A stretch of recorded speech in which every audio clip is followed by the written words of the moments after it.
Students, आज हम एक नए टॉपिक का डिस्कशन करेंगे और वो topic business organisation and management विषय का एक महत्वपूर्ण टॉपिक है और उस टॉपिक का नाम मोटिवेशन या जिसे हिंदी में हम अभिप्रेरणा के नाम से भी जानते हैं। जब बात की जाती है मोटिवेशन की तो ये एक बहुत ही इम्पॉर्टेंट एस्पेक्ट है, चाहे हम इसे अपने दैनिक जीवन से जोड़ें या हम जो भी कार्य कर रहे हैं उससे इसे जोड़ें, तो ये एक बहुत इम्पॉर्टेंट एस्पेक्ट बनता है। जब हम बात करते हैं बिजनेस ऑर्गेनाइजेशन की और वहाँ पर काम करने की, तो दो परिस्थितियाँ उत्पन्न हो सकती हैं। या तो कर्मचारी बहुत उत्साहित होकर काम कर रहे होते हैं, अपनी इच्छा से काम कर रहे होते हैं, या कर्मचारियों में उत्साह की कमी होती है, या उनकी इच्छा शक्ति कार्य के प्रति शून्य होती है, या वो एक नकारात्मक इच्छा शक्ति रखते हैं कार्य के प्रति।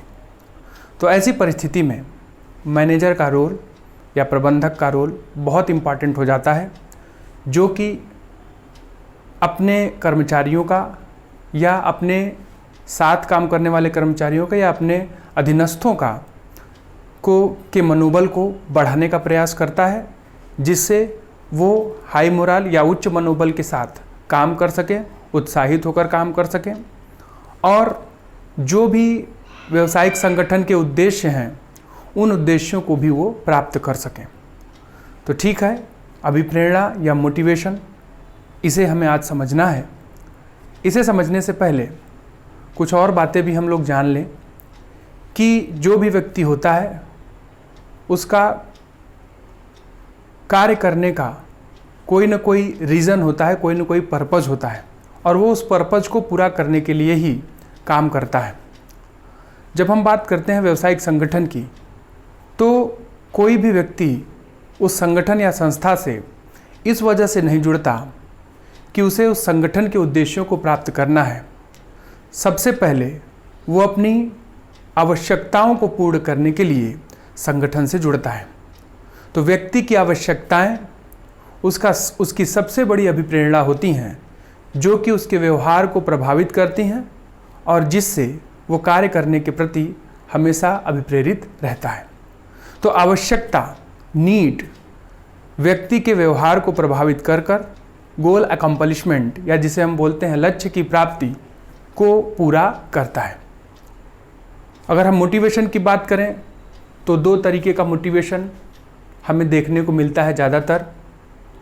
एक फिनेंशियल मोटिवेशन या जिसे हम हिंदी में वित्तीय अभिप्रेरणाएं बोलते हैं, और दूसरा नॉन फाइनेंशियल मोटिवेशन, और इसे फैक्टर भी बोला जा सकता है जो कि मोटिवेशन को अफेक्ट करते हैं।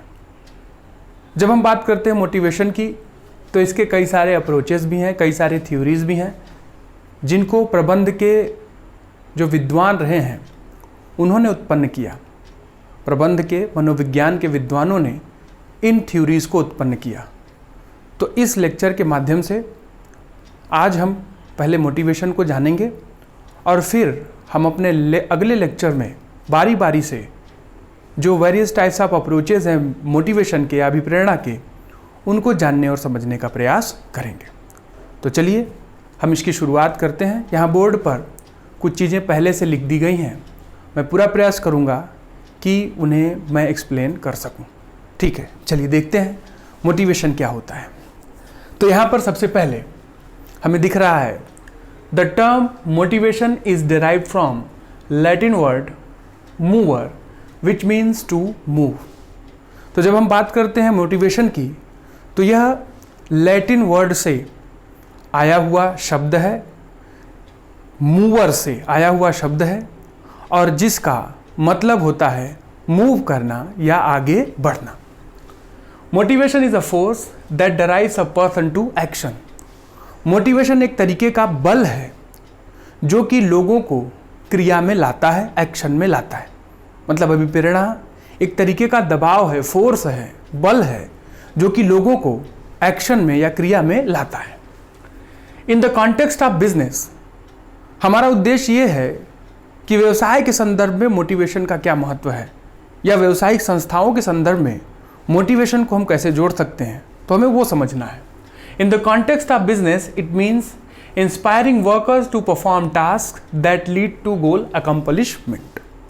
तो जब हम व्यवसायिक संगठन की बात करते हैं या व्यवसाय की बात करते हैं, तो अभिप्रेरणा का महत्व इस वजह से है कि कर्मचारी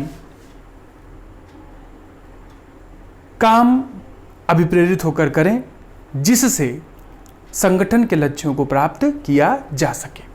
ठीक है। Motivation creates willingness to perform task that lead to accomplishment of goals. तो मोटिवेशन क्या करता है? कार्य करने की इच्छा शक्ति उत्पन्न करता है जिससे कर्मचारी संगठन के लक्ष्यों को प्राप्त कर सके। एक बात ध्यान दीजिएगा कि मोटिवेशन को, अभिप्रेरणा को इच्छा शक्ति से जोड़ा जाता है। इच्छा शक्ति का मतलब विल पावर।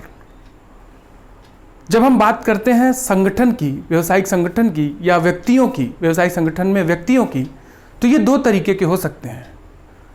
पहला, जो कार्य अपनी इच्छा शक्ति से करते हैं, हमेशा भी प्रेरित रहते हैं, और दूसरा जो कि कार्य करने की इच्छा शक्ति नहीं रखते हैं। तो हमारे लिए वो ज़्यादा इंपॉर्टेंट है जो कार्य करने की इच्छा शक्ति नहीं रखते हैं, क्योंकि उन्हीं को हमें अभिप्रेरित करना पड़ेगा, एक मैनेजर को अभिप्रेरित करना पड़ेगा, जिससे संगठन की प्रोडक्टिविटी को या उत्पादकता को बढ़ाया जा सके। एक बात ये भी ध्यान में रखिएगा कि किसी को अभिप्रेरित करना सबसे कठिन काम होता है, और मैनेजर इस काम को बखूबी परफॉर्म करता है क्योंकि उसके अंदर लीडरशिप क्वालिटी होती है, और जिसके द्वारा वह व्यक्तियों की अभिप्रेरणाओं को पहचानता है, आइडेंटिफाई करता है, और उसके द्वारा उन्हें वो अभिप्रेरित करता है। ठीक है, तो चलिए हम देखते हैं। Motivation creates willingness to perform task that lead to accomplishment of goal. मतलब मोटिवेशन क्या करता है? कार्य करने की इच्छा शक्ति उत्पन्न करता है जिससे संगठन के लक्ष्यों को प्राप्त किया जा सके, टास्क को पूरा किया जा सके। Motivation is a complex task. कहा यह भी जाता है कि अभिप्रेरणा किसी को अभिप्रेरित करना बहुत जटिल काम है, किसी की अभिप्रेरणा को पहचानना बहुत जटिल काम है। Because the factors that motivate people to work are complex and complicated. क्योंकि वो कारक जो लोगों को अभिप्रेरित करते हैं उनको पहचानना सबसे जटिल और सबसे कठिन काम है। ठीक है, यहां पर उसी बात को आगे बढ़ाया गया है। Financial incentives may be important for some workers and non financial incentives may be important for others. अभी मैंने आपसे बताया कि दो तरीके का मोटिवेशन होता है, एक फाइनेंशियल मोटिवेशन और दूसरा नॉन फाइनेंशियल मोटिवेशन।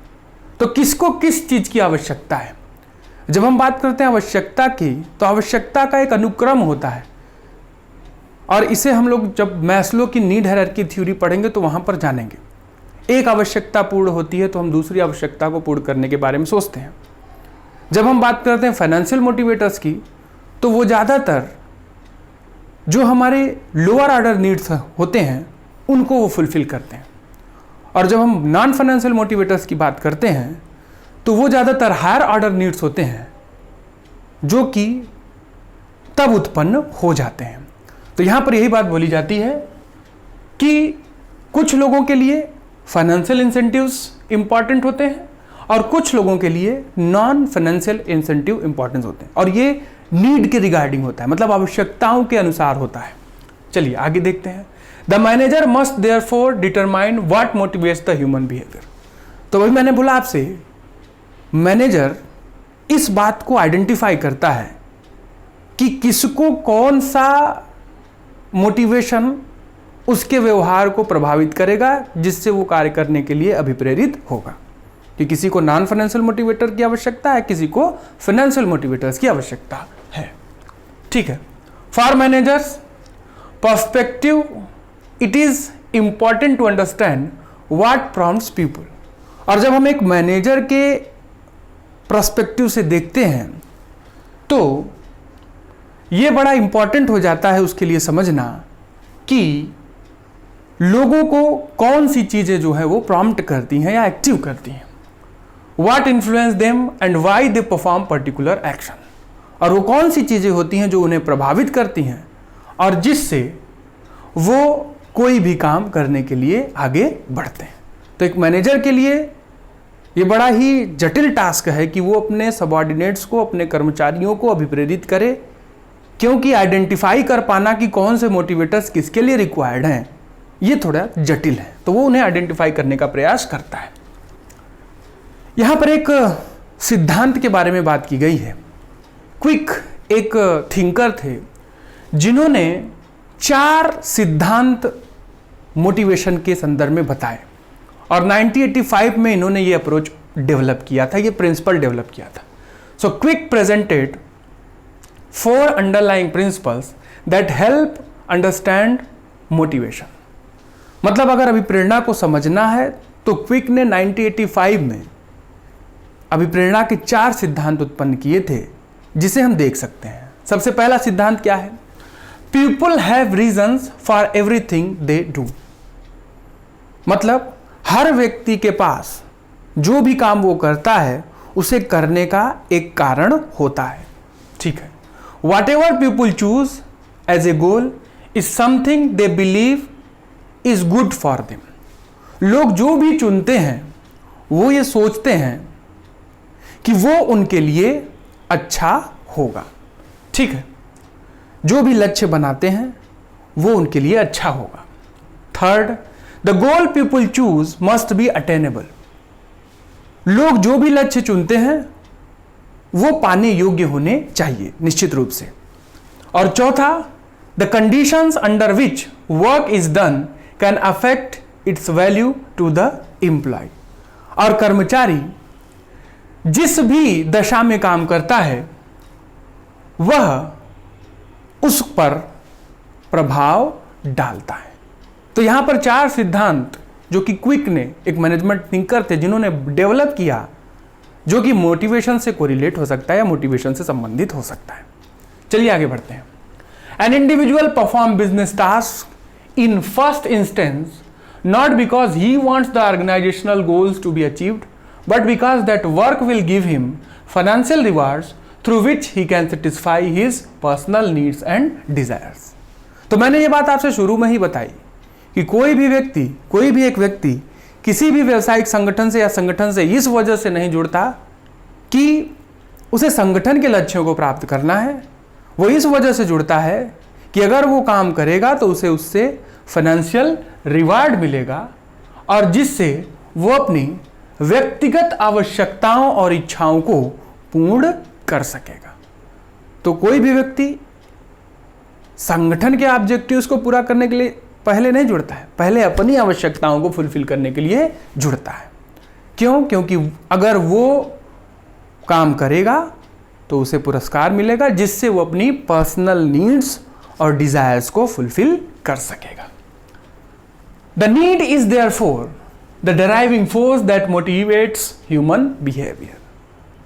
तो यहां पर नीड को, आवश्यकता को सबसे बड़ा एस्केलेटर माना गया है, ड्राइवर माना गया है, जो कि मानव के व्यवहार को प्रभावित करता है, ठीक है, और अभिप्रेरित भी करता है।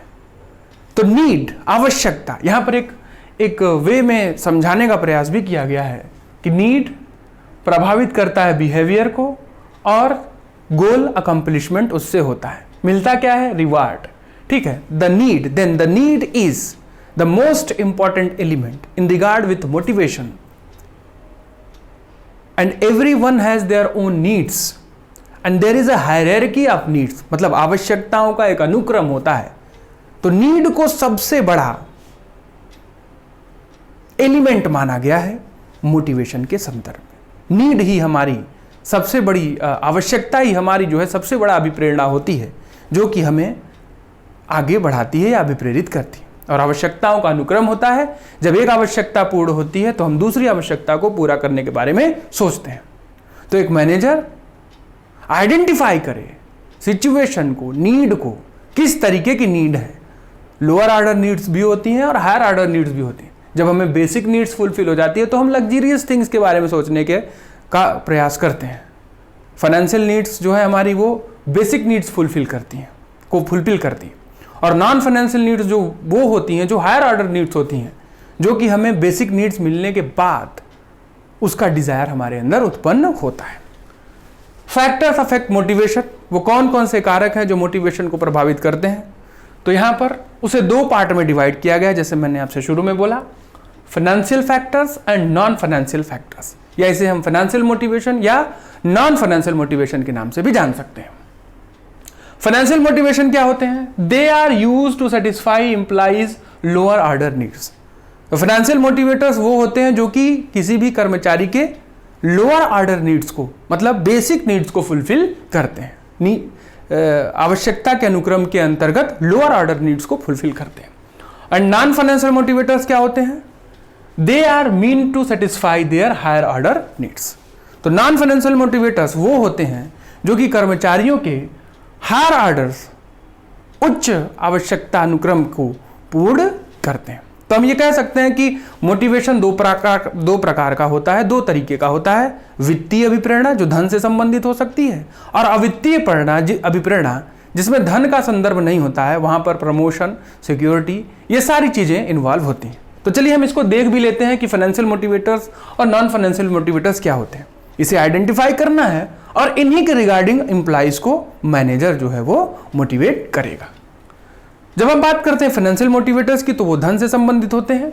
तो फाइनेंशियल मोटिवेटर्स में हमारे सैलरी, वेतन, वेज, मजदूरी, प्रीमियम, बोनस, रिवार्ड, मतलब फाइनेंशियल रिवार्ड, ये सारे आपके फाइनेंशियल मोटिवेटर्स में आते हैं।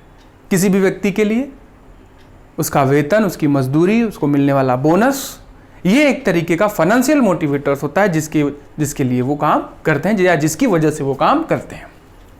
नॉन फाइनेंशियल मोटिवेटर्स की अगर हम बात करें तो ये वो मोटिवेटर्स होते हैं जो धन से संबंधित नहीं होते हैं।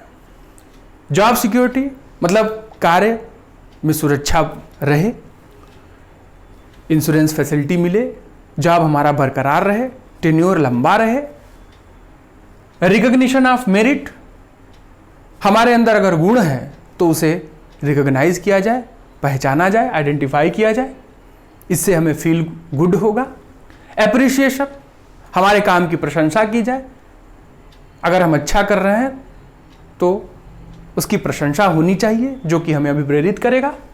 प्रमोशन, पदोन्नति, मतलब अगर हम मैनेजर हैं तो जनरल मैनेजर बना दिया जाए, और ये हमारे लिए या एक व्यक्ति के लिए अभिप्रेरणा का काम करता है। कंसल्टेशन, परामर्श लिया जाए, हमसे पूछा जाए, बातचीत किया जाए, जो भी निर्णय लिया जाए हमारे परामर्श के अनुसार लिया जाए, तो ये बात भी हमारे लिए एक मोटिवेशन का काम करेगी।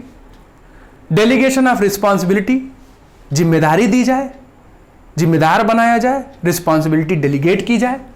रिकॉग्निशन ऑफ वर्क, हमारे वर्क को, हमारे काम को मान्यता मिले। एम्प्लॉइज पार्टिसिपेशन, जिसे हम वर्कर्स पार्टिसिपेशन इन मैनेजमेंट के नाम से भी जानते हैं, मतलब हमें बोर्ड में जगह मिले, मीटिंग्स में बुलाया जाए। एक लोअर लेवल का कर्मचारी जो है अगर बोर्ड में जगह पाएगा तो उसके लिए ये बात अभिप्रेरणा का काम करेगी, मोटिवेशन का काम करेगी। मतलब बोर्ड में वो पार्टिसिपेट करे, मीटिंग्स में वो डिसीजन दे, निर्णय ले, और वेलफेयर एंड अदर एमिनिटीज, और उसे कुछ कल्याणकारी सुविधाएं दी जाए। जैसे आज के समय में कर्मचारियों को घर की सुविधा, ट्रांसपोर्टेशन की सुविधा, उनके बच्चों के लिए स्कूल, ये सारी सुविधाएं जो हैं कंपनियां देती हैं, जिससे वो अच्छा फील करते हैं और अभिप्रेरित होकर काम करने का प्रयास करते हैं। जब हम बात करते हैं अभिप्रेरणा की, तो हमने ये भी सुना है कि गुजरात में एक हीरा व्यवसायी है जो कि हर साल अपने कर्मचारियों को अलग अलग तरीके से अभिप्रेरित करता है, मोटिवेट करता है, और मोटिवेट करने के लिए उन्हें गिफ्ट देता है।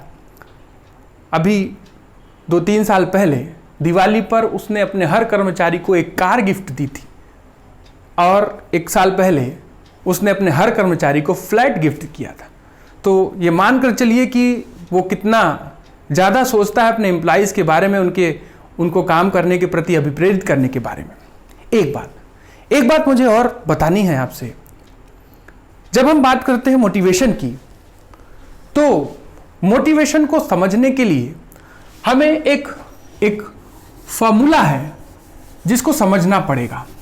या हम ये बोल सकते हैं कि मोटिवेशन के एलिमेंट्स कौन कौन से हैं, ठीक है। तो हम उसको समझ सकते हैं और उसे एक फॉर्मूले में व्यक्त कर सकते हैं। और जब हम बात करते हैं मोटिवेशन की, तो लीडरशिप से उसका जुड़ाव निश्चित रूप से है, क्योंकि जो लीड करेगा वही मोटिवेट करेगा। तो हम इसको देख लेते हैं उस फॉर्मूले को। सबसे पहले जो लीड करेगा वही मोटिवेट करेगा। निश्चित रूप से जब हम लीडरशिप पढ़ें तो ये बात जाने, लेकिन ये चूंकि मोटिवेशन इन्वॉल्व है लीडरशिप में, इसलिए हमें इसको समझना पड़ेगा। Leadership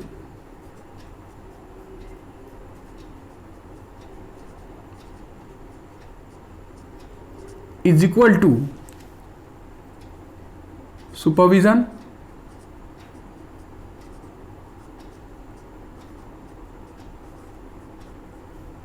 plus motivation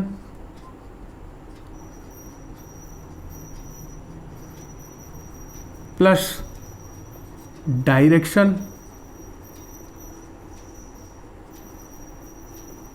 plus communication.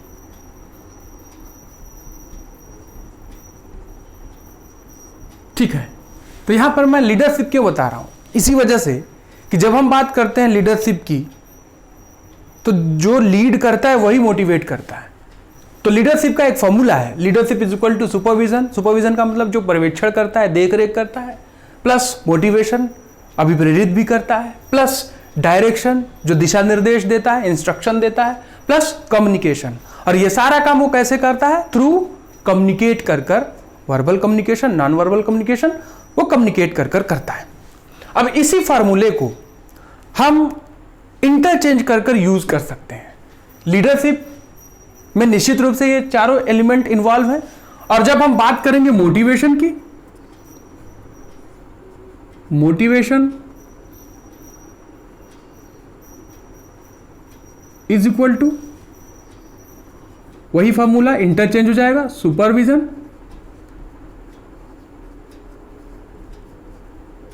Plus leadership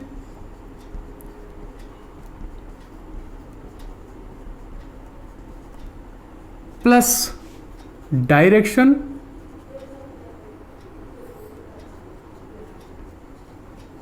plus communication.